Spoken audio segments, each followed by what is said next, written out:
আসসালামু আলাইকুম। স্বাগতম। পৃথিবীর বুকে এক টুকরো সবুজ শ্যামল ভূমি, নদীমাতৃক এক দেশ আমাদের প্রিয় বাংলাদেশ। আমাদের এই ছোট্ট দেশটি ধারণ করে আছে এক অপার সম্ভাবনা আর বৈচিত্র্য। দেশটির পূর্ব পশ্চিমে নদ নদী আর হাওর বাওরে ভরপুর এই ভূখণ্ড যেন এক প্রকৃতির উপহার। দক্ষিণ এশিয়ার ছোট্ট এই ভূখণ্ড আয়তনে ছোট হলেও প্রকৃতি, সংস্কৃতি, ইতিহাস, মানুষের হৃদয়ে বিশাল এই দেশ। বাংলাদেশে ৫৭টিরও বেশি আন্তঃসীমান্তবর্তী নদী রয়েছে। পদ্মা, মেঘনা, যমুনা, ব্রহ্মপুত্র এই নদীগুলোই আমাদের জীবনরেখা।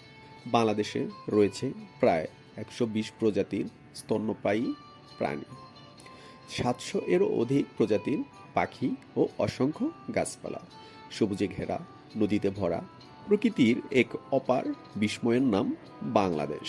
আজকের ভিডিওতে তুলে ধরা হয়েছে বাংলাদেশের ভৌগোলিক অবস্থান, ভূপ্রকৃতি, জলবায়ু, প্রাকৃতিক সৌন্দর্য, সংস্কৃতি, ইতিহাস, অর্থনীতি আর মানুষের জীবনধারা।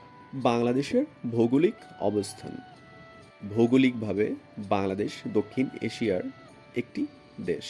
এটি ২৪ থেকে ২৬ ডিগ্রি উত্তর অক্ষাংশ এবং ৯২ ডিগ্রি পূর্ব দ্রাঘিমাংশ এর মধ্যে অবস্থিত।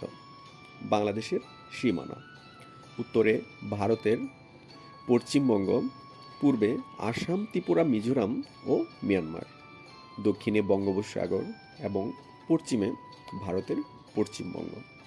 বাংলাদেশের আয়তন প্রায় ১,৪৭,৫৭০ বর্গ কিলোমিটার।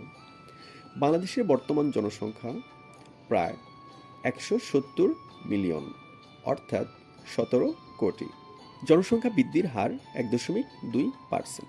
বাংলাদেশের ভূপ্রকৃতি: বাংলাদেশ মূলত গঙ্গা, ব্রহ্মপুত্র, মেঘনা নদীর বদ্বীপ অঞ্চলে অবস্থিত, যা বিশ্বের বৃহত্তম নদী বদ্বীপ। দেশটির প্রায় ৮০% এলাকা সমতল ও উর্বর এবং দক্ষিণ পূর্বে চট্টগ্রাম পাহাড় ও উত্তর পূর্বে সিলেটের পাহাড়ি অঞ্চল রয়েছে। বাংলাদেশের জলবায়ু ও পরিবেশ: বাংলাদেশের জলবায়ু উষ্ণ মণ্ডলীয় মৌসুমী জলবায়ু। এখানে গ্রীষ্ম, বর্ষা ও শীত এই তিনটি মৌসুমই প্রধান। দেশটি বর্ষাকালে বন্যা ও নদী ভাঙ্গনের ঝুঁকিতে থাকে এবং জলবায়ু পরিবর্তনের কারণে সমুদ্রপৃষ্ঠের উচ্চতা বৃদ্ধি হুমকির মুখে রয়েছে। বাংলাদেশের প্রাকৃতিক সৌন্দর্যের স্থানগুলো: প্রকৃতি যেন নিজ হাতে সাজিয়েছে আমাদের এই দেশকে। কক্সবাজার সমুদ্র সৈকত: এটি বিশ্বের দীর্ঘতম প্রাকৃতিক সমুদ্র সৈকত। ১২০ কিলোমিটার দীর্ঘ এই সমুদ্র সৈকত শুধু বাংলাদেশের গর্ব নয়, বিশ্বেরও এক বিস্ময়। এখানে সূর্যোদয় আর সূর্যাস্তের দৃশ্য অসাধারণ। সেন্ট মার্টিন দ্বীপ কক্সবাজারের নিকটে একমাত্র প্রবাল দ্বীপ। সেন্ট মার্টিন যেন এক নীল স্বর্গ। সাজেক ভ্যালি, যার অবস্থান রাঙামাটি, মেঘের রাজ্য নামেও পরিচিত। সুন্দরবন, যার অবস্থান খুলনায়।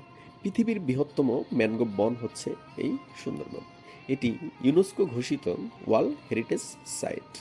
এখানে বাস করে রয়্যাল বেঙ্গল টাইগার, চিত্রা হরিণ, কুমির ও নানা প্রজাতির পশু ও পাখি। সুন্দরবনের সৌন্দর্য রহস্যময় ও রোমাঞ্চকর। জাফলং, যার অবস্থান সিলেট। সিলেট প্রকৃতির আরেক নাম। পাথরের নদী আর মেঘে ঢাকা পাহাড়, পাথরের রাজ্যও বলা যায় জাফলংকে। জাফলংয়ের স্বচ্ছ পানির নদী মন ভরিয়ে দেয়। লালাখাল, যার অবস্থান সিলেট। নীলসবুজ পানি ও শান্ত প্রাকৃতিক পরিবেশ। নীলগিরি ও নীলাচল, যার অবস্থান বান্দরবান। পাহাড়ি সৌন্দর্যের অপার লীলাভূমি এই নীলগিরি ও নীলাচল। মহেশখালী দ্বীপ, পাহাড় ও মন্দিরের মিলনস্থল হচ্ছে এই মহেশখালী দ্বীপ। এছাড়াও রয়েছে বিশাল হাওর অঞ্চল, যেখানে বর্ষাকালে দিগন্ত বিস্তৃত জলরাশি আর শুষ্ক মৌসুমে ফসলের মাঠ মন কেড়ে নেয়। বাংলাদেশের ইতিহাস ও ঐতিহ্য: বাংলাদেশের ইতিহাস হাজার বছরের পুরনো। প্রাচীন পুণ্যবর্ধন থেকে শুরু করে পাল, সেন, সুলতানি ও মোগল আমলের নানা নিদর্শন ছড়িয়ে আছে আমাদের দেশের বিভিন্ন প্রান্তে। বাংলাদেশের ঐতিহাসিক ও প্রত্নতান্ত্রিক স্থানগুলো: মহাস্থানগড়, যার অবস্থান বগুড়া। এটি বাংলাদেশের প্রাচীনতম শহর বলেও ধারণা করা হয়। এটি প্রাচীন পুনর্বর্ধন রাজ্যের রাজধানী ছিল। এখানে প্রাচীন দুর্গ, রাজপ্রাসাদ, মন্দির ও বৌদ্ধ স্থাপনার ধ্বংসাবশেষ রয়েছে। খননকালে প্রাপ্ত টেরাকোটা ফলক, মুদ্রা, অলঙ্কার ও তৈজসপত্র প্রাচীন সভ্যতার প্রমাণ বহন করে। পাহাড়পুর বৌদ্ধবিহার, এটি ইউনেস্কো কর্তৃক বিশ্ব ঐতিহ্য হিসেবে স্বীকৃত। পাল রাজা ধর্মপাল এটি নির্মাণ করেন 8ম থেকে 9ম শতকে। এখানে বিশাল আকারের স্তূপ, কক্ষ, উপাসনালয় ও ভাস্কর্য রয়েছে। এটি প্রাচীন বাংলার শিক্ষা ও ধর্মীয় কেন্দ্র ছিল। ময়নামতি, যার অবস্থান কুমিল্লা, এটি প্রাচীন বৌদ্ধ সভ্যতার এক অসাধারণ নিদর্শন। এখানে শতাধিক বৌদ্ধ স্তূপ, বিহার ও মঠ রয়েছে। সবচেয়ে বিখ্যাত হল শালবন বিহার, যেখানে অনেক প্রাচীন নিদর্শন আবিষ্কৃত হয়েছে। এখানে একটি প্রত্নতান্ত্রিক জাদুঘরও রয়েছে। পানাম নগর, যার অবস্থান নারায়ণগঞ্জ, এটি বাংলার প্রাচীন নগরায়নের এক বিস্ময়।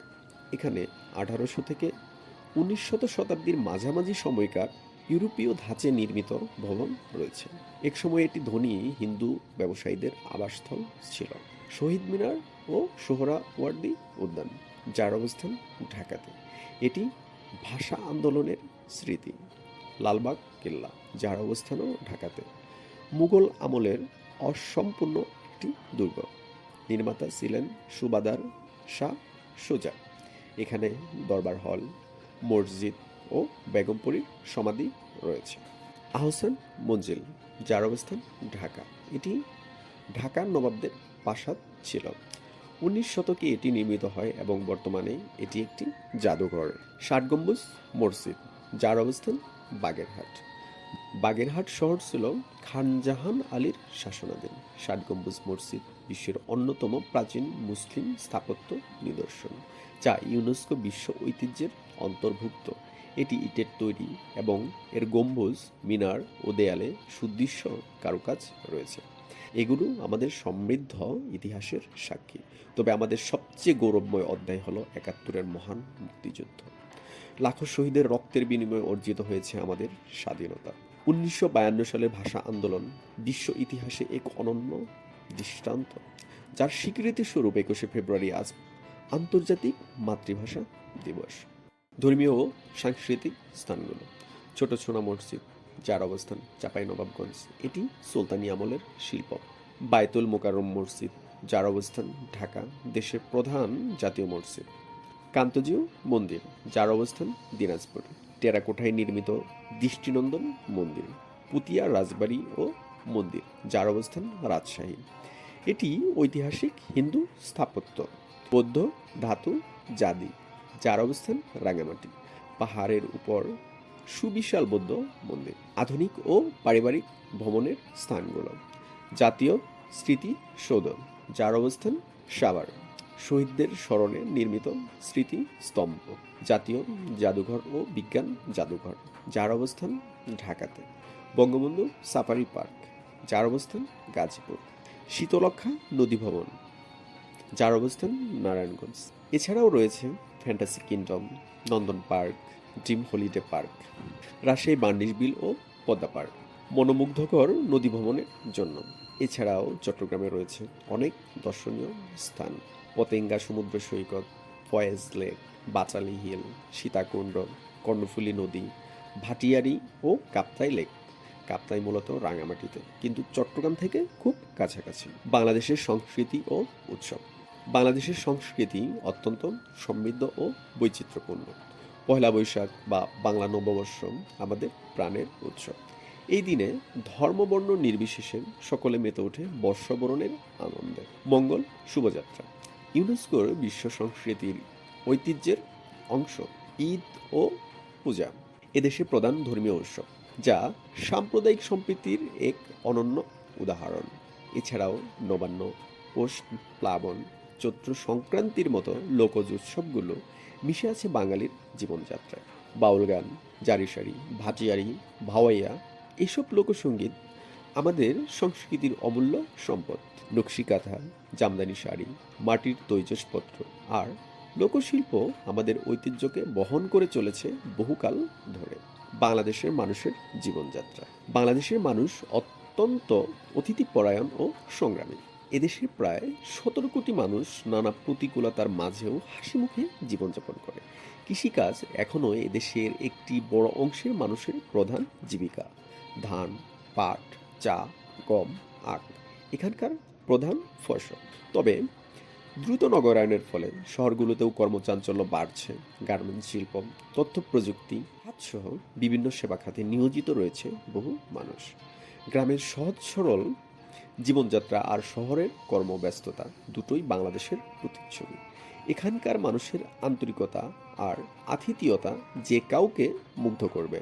বাংলাদেশের অর্থনীতি ও উন্নয়ন। বাংলাদেশ একটি উন্নয়নশীল দেশ এবং অর্থনীতিতে দ্রুত অগ্রগতি লাভ করছে। তৈরি পোশাক শিল্প আমাদের অর্থনীতির প্রধান চালিকা শক্তি, যা বিশ্বে বাংলাদেশকে দ্বিতীয় বৃহত্তম পোশাক রপ্তানিকারক দেশ হিসেবে পরিচিত করেছে। এছাড়াও রেমিটেন্স, কৃষি, চামড়া শিল্প, পাট ও পাটজাত দ্রব্য, ওষুধ শিল্প আমাদের অর্থনীতিতে গুরুত্বপূর্ণ অবদান রাখছে। পদ্মা সেতু, মেট্রো রেল, কর্ণফুলী টানেলের মতো বৃহৎ অবকাঠামোগত প্রকল্পগুলো আমাদের দেশের যোগাযোগ ব্যবস্থায় বৈপ্লবিক পরিবর্তন এনেছে। ডিজিটাল বাংলাদেশ বিনির্মাণের মাধ্যমে তথ্য প্রযুক্তি খাতেও এগিয়ে যাচ্ছে দেশ। শিক্ষা, স্বাস্থ্যসেবা সহ বিভিন্ন সামাজিক সূচকেও বাংলাদেশের অগ্রগতি লক্ষণীয়। সম্ভাবনা ও চ্যালেঞ্জ। অপার সম্ভাবনাময় এই দেশটির সামনে কিছু চ্যালেঞ্জও রয়েছে। জলবায়ু পরিবর্তনের ঝুঁকি, জনসংখ্যা বৃদ্ধি, পরিবেশ দূষণ, বেকারত্ব, সবচেয়ে বড় বাধা হলো দুর্নীতি। এসব মোকাবেলা করে এগিয়ে যেতে হবে আমাদের। তবে এদেশের উদ্যমী তরুণ প্রজন্ম আর কঠোর পরিশ্রমী মানুষগুলোই সবচেয়ে বড় শক্তি।